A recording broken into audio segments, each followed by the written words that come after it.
কৃষক পর্যায়ে পেঁয়াজের পচন রোধ ও ন্যায্য মূল্য নিশ্চিতে পাবনার মধুপুর গ্রামে স্থাপিত এয়ারফ্লো মেশিন পরিদর্শন করেছেন কৃষি সম্প্রসারণ অধিদপ্তরের মহাপরিচালক কৃষিবিদ মোহাম্মদ আব্দুর রহিম। কৃষকদের সাথে মতবিনিময়কালে তিনি জানান, এখানে আসছে আমরা যেটা দেখলাম কৃষি সম্প্রসারণ অধিদপ্তরে এখানে আমাদের পাবনার উপপরিচালক মহোদয় আছে, এই সদর উপজেলার কৃষি অফিসার আছে, আমাদের বগুড়া অঞ্চলের এডিশনাল ডিরেক্টর আছে। আমরা এখন যেখানে দাঁড়িয়ে আছি এই জায়গাটা আসলে আমাদের যে মোহাম্মদ বাকি বিল্লাহ আমাদের একজন উদ্যোক্তা কৃষক, এবং সেখানে আমাদের যে এয়ারফ্লো মেশিনের মাধ্যমে এখানে পেঁয়াজ সংরক্ষণ যে করা হচ্ছে সে পেঁয়াজ এখানে রাখছে আর কি। যেটা দেখলাম এটা 3 মাস হলো এখানে আছে এবং এটা তাহিরপুরি জাত। এবছরে যদিও বলবো যে পেঁয়াজ হারভেস্টের সময় বেশ কিছু বৃষ্টি হয়েছে, বৃষ্টি হওয়ার পরেও বোঝা যাচ্ছে যে ওই সময় আসলে কাদা কাদা ছিল, তারপরে কিন্তু 3 মাস দেখা যাচ্ছে পেঁয়াজটা কিন্তু কিছুই হয়নি, মানে সুন্দর আছে আর কি। তার মানে আমাদের এই যে এয়ারফ্লো মেশিন দেওয়ার উদ্দেশ্য, আমরা জানি যে আমাদের এই লিন পিরিয়ডে বিশেষ করে পেঁয়াজের দাম অত্যধিক বেড়ে যায় এবং পেঁয়াজ আসলে এটা বলা যায় যে একটা পলিটিক্যাল ক্রপ আর কি।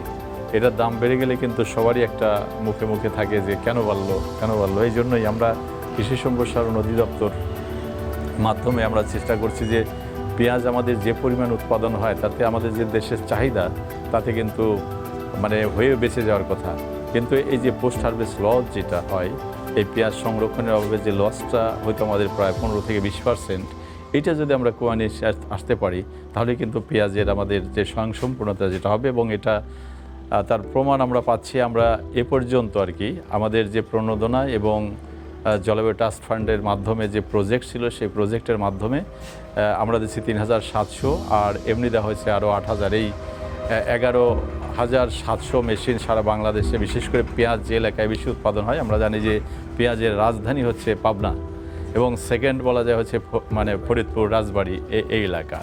সেই হিসাবে আমরা পাবনাতেই কিন্তু সবচেয়ে বেশি দিচ্ছি, এবং বর্তমান সরকার এটার এই সাকসেস রেটটা পাওয়ার কারণে সামনে কিন্তু আরও আমাদের 15,000 এই বছরই মানে কামিং সিজনে 15,000 এয়ারফ্লো মেশিন আমরা এই কৃষকদের মাঝে বিতরণ করব, সেটা এই প্রণোদনার আওতায়। তো এটা আমরা জানি যে গত বছর যেটা প্রত্যেক বছরই আমাদের পেঁয়াজ আমদানি করতে হতো, এবছর এখনও কিন্তু আমরা কোনো 100 টাকা পেঁয়াজও আমদানি করি নাই, এবং গত বছরেই এ যাবৎকালের সর্বনিম্ন পরিমাণ পেঁয়াজ আমদানি করছি আমরা, সে তার পরিমাণ ছিল হচ্ছে 84,000 মেট্রিক টন।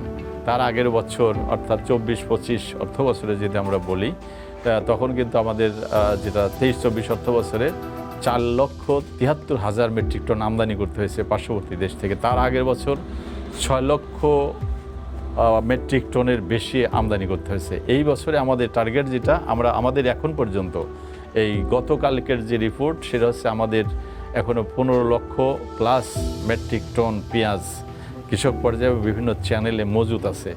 আমাদের কিন্তু প্রতি মাসে যে পেঁয়াজ দরকার হয় বাংলাদেশে তাতে 2,34,000 মেট্রিক টনের মতো। তার মানে যে পেঁয়াজ আছে এই পেঁয়াজ দ্বারা কিন্তু আরও 6-7 মাস আমাদের বাংলাদেশের যে চাহিদা সেটা আমরা পূরণ করতে পারবো। তো আশা করছি এবছর আমাদের কোনো পেঁয়াজ আমদানি করতে হবে না, কারণ এই সামনের যে নভেম্বর মাসের শেষের দিকেই কিন্তু আমাদের যেটা গ্রীষ্মকালীন পেঁয়াজ এটা কিন্তু আবার বাজারে আসবে, এবং ডিসেম্বরের প্রথম দিকে কিন্তু মুড়ি কাটা পেঁয়াজ যেটা হয় এটাও কিন্তু বাজারে আসবে, এবং তারপরে যেটা আমাদের হালি পেঁয়াজ এটা তো আবার চলে আসবে আমাদের মার্চ-এপ্রিল মাসে, সেদিকে কিন্তু আমরা যাচ্ছি।